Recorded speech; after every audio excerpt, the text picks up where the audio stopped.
Hey there, welcome to Izzo's Place. Thirsty Thursday. Let's do a review. So if you saw the short, that was a pretty old one.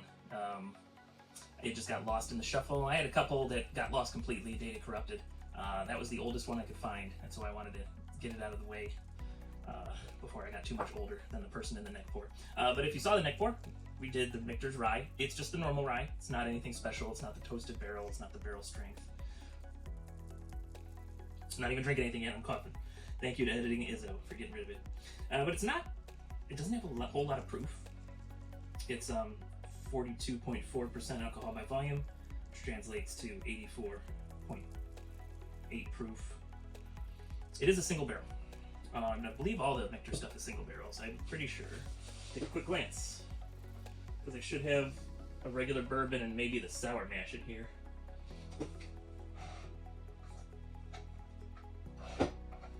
Got the sour. Okay, the sour mash is small batch, so that is not single barrel. And then, is that the bourbon? Nope, that's old pepper. I don't know where the bourbon is, but I am 99% sure that the bourbon is single barrel also. Sorry, I have my microphone on. I'm not facing the camera. That's done. So sour mash is small batch. I'm pretty sure the bourbon is single barrel. And I think the American whiskey might be small batch as well. We'll look it up while we're looking at the bottle. But I do definitely enjoy the Michter's stuff. And I've had a pour of the Michter's 10-year at a bar, 10-year bourbon, rye, excuse me. And I had a pour of the Michter's bourbon 10-year at my brother-in-law's house. And I did spend the money to get a Michter's, what did I buy?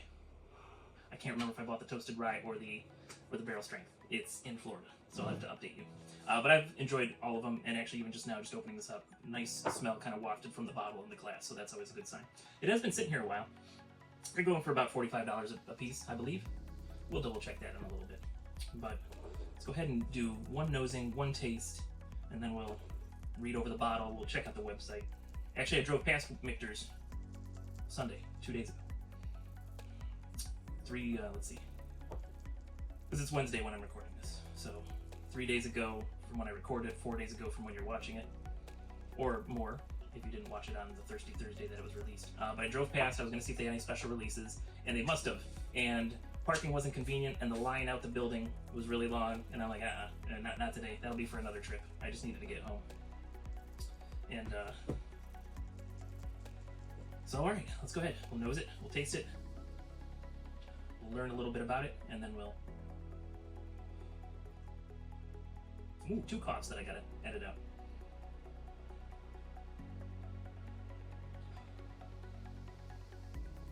So mostly vanilla and baking spices on the nose.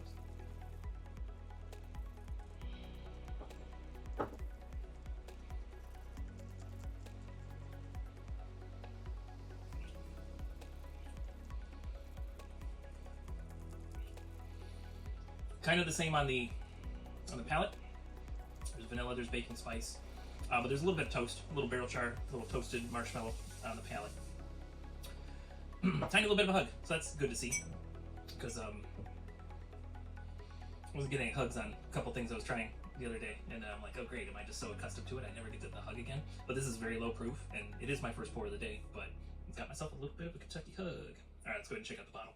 First of all, it's got like the fake paper basket kind of around it. That's neat. It does tell you the barrel number, 23D4344, it looks like. And so, if you got a bottle and it just was the most amazing thing you ever tasted, you could go try to find more from that barrel and get yourself a backup or two. I've done that with things before. Not with this in particular, but I've done that with things before. Alright, so let's go ahead and read this. Distilled in small batches, or this one's a single barrel, in small batches according to the Michter's pre-Revolutionary War quality standards dating back to 1753.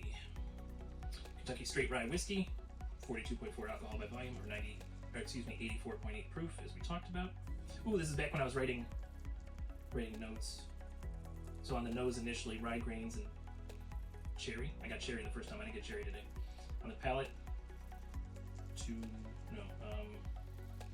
boy, I can't read my own writing. Sad.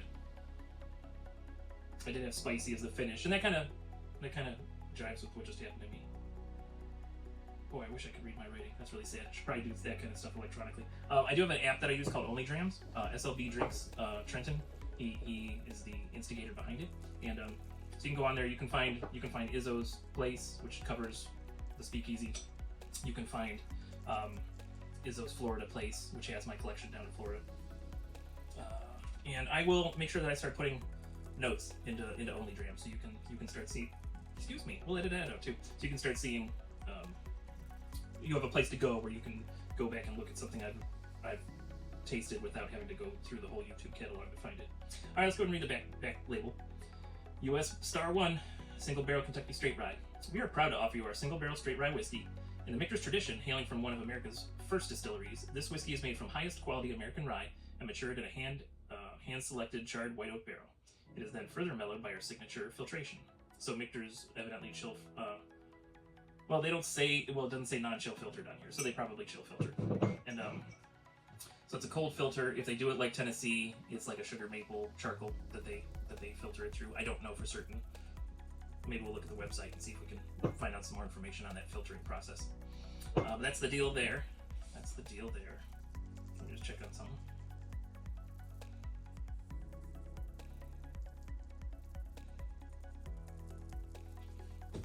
Okay, sorry about that. Let's go ahead. I'm gonna roll this glass. I'm gonna to get maximum coverage, so that way I should get maximum nosing potential. Poison my own head. Got a little hint of cherry in there now. Very faint though. It's a little hint of cherry, but mostly vanilla and rye spice. For the rye spice, let me see if I can get it specific for you. Or like a baking spice, rather. A lot of times in rye, I get a mint. I do not get that here.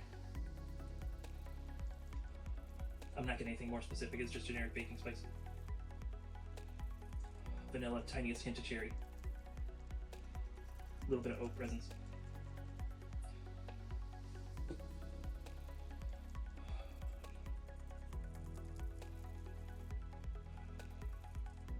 Yeah, nothing new there.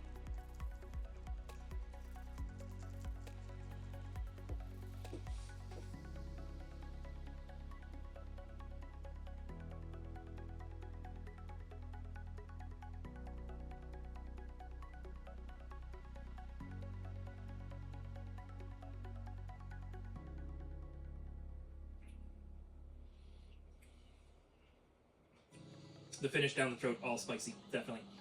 There is a hint of citrus when I first put it in my mouth. There's a hint of citrus. Then it turns into vanilla and baking spices on the mid palate, and then it just is all spice going down the throat. It's spicy, but the hug is gone already now that I've acclimated.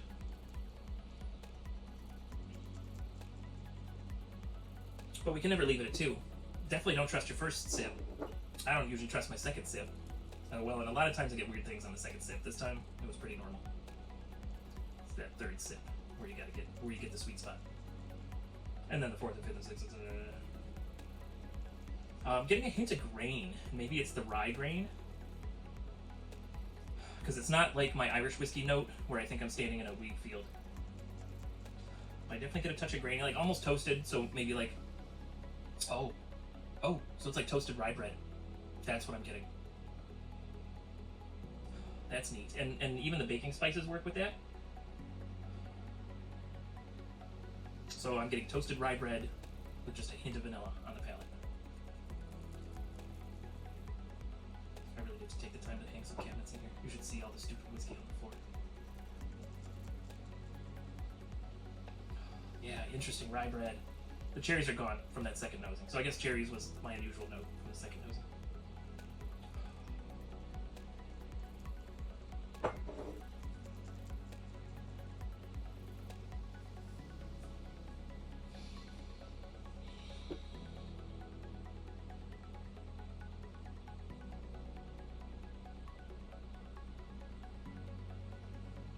Yeah, maybe it's because the proof's lower.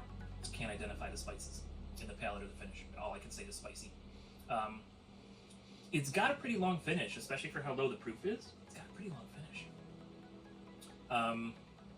The citrus to me is like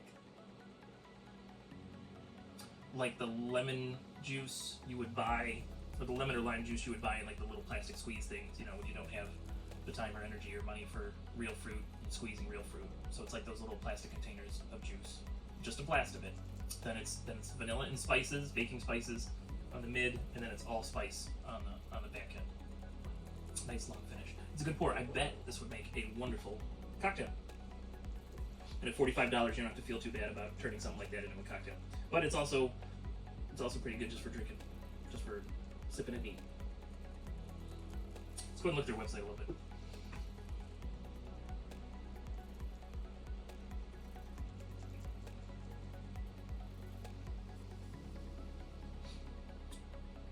Michter's Distillery.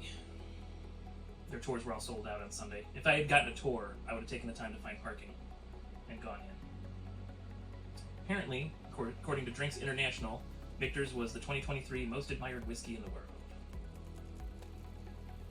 Proud heritage from 1753. There's a YouTube video. You know what? I'm going to send that to myself and watch it later. Probably should have watched it before. But hey, we leave some room for talking about Michter's another time.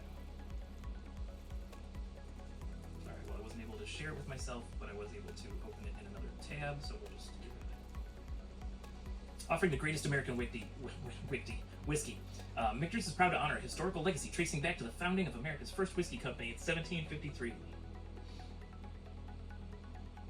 Facilities, they got our team, they got the production process. We can look at that later. US 1 expressions, so named to honor Michter's heritage, harkening back to America's first whiskey company founded in 1753, consisted of some of the finest single barrel and truly small batch whiskeys available.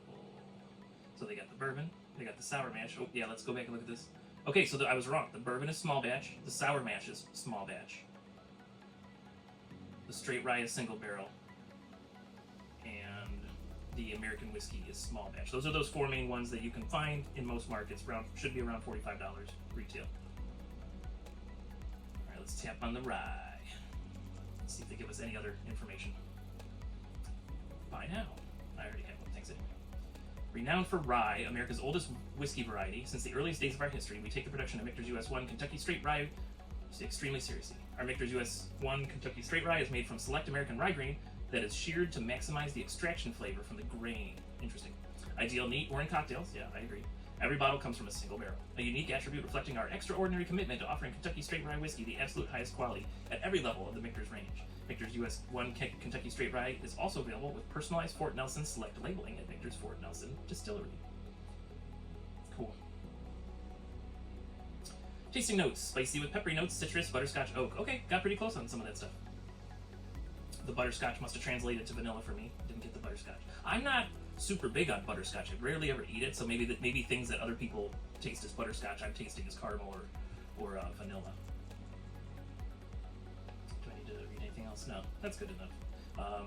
Yeah, feel free to check out their website, michters.com, and eventually I'll get to the distillery and take a tour. So I've done the tour at Buffalo Trace. I've done the tour at Heaven Hill. Of course, the Heaven Hill one was before COVID. And I've just recently taken the tour at Maker's Mark. Of course, Buffalo Trace is free. Heaven Hill, I think, was $25, $35. Probably $25. And the Maker's Mark was $25. And of course, all these places have different levels of tours that you can take. I've taken just the first level tour of everything. I'm not going so crazy paying $160 to spend 5 hours touring the facility. You know, maybe eventually someday, but just to do it, just to let you know if it's worth it or not. But the Maker's Mark tour was very enlightening. I enjoyed very much the Maker's Mark tour. The fella that founded Maker's Mark had a very good woman behind him, and probably wouldn't have Maker's Mark the way it is today if it wasn't for her. And that's always nice when people are a team. Me and Mrs. Izzo are a pretty good team. If I ever get up to 1,000 subs and get a $5 check from YouTube, maybe you'll see her on screen.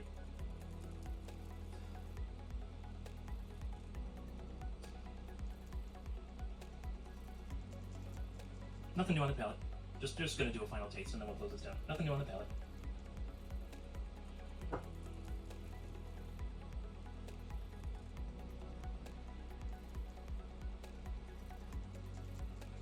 Same thing for me. Citrus to vanilla with spice to spice. Down the road, after I get the speakeasy done, I am going to get into cocktails. But right now, I don't have the time or room or energy for cocktails. But eventually we're going to get into cocktails. I have a friend that's very good at cocktail making, and I'm going to ask him to show me the ropes. Alright, so that's Michter's straight rye. It's just their normal off-the-shelf stuff. It's not super high proof, so if you're not the kind of person that is into that over 100 cast strength, if you're not in any of that nonsense, the Michter's line, their normal line, might be the line for you. Like I said, $45 if it's retail. It is in Ohio. There's gonna be always a Michter on my shelf. As this gets closer to done, I'll buy a backup, or I'll buy a replacement. I think that it's worth it at that $45 point. And I'll always keep an eye out for the fancy ones. I'll keep an eye out. I may be able to work some wheeling and dealing. By next year, you may see some of those Michters in here. But that's all I got for you. So if you're working, work safely. If you're drinking whiskey, please drink responsibly. Do everything with a little bit of whimsy, and you're going to have a good time. I'll see you next time you're hanging out at Izzo's place.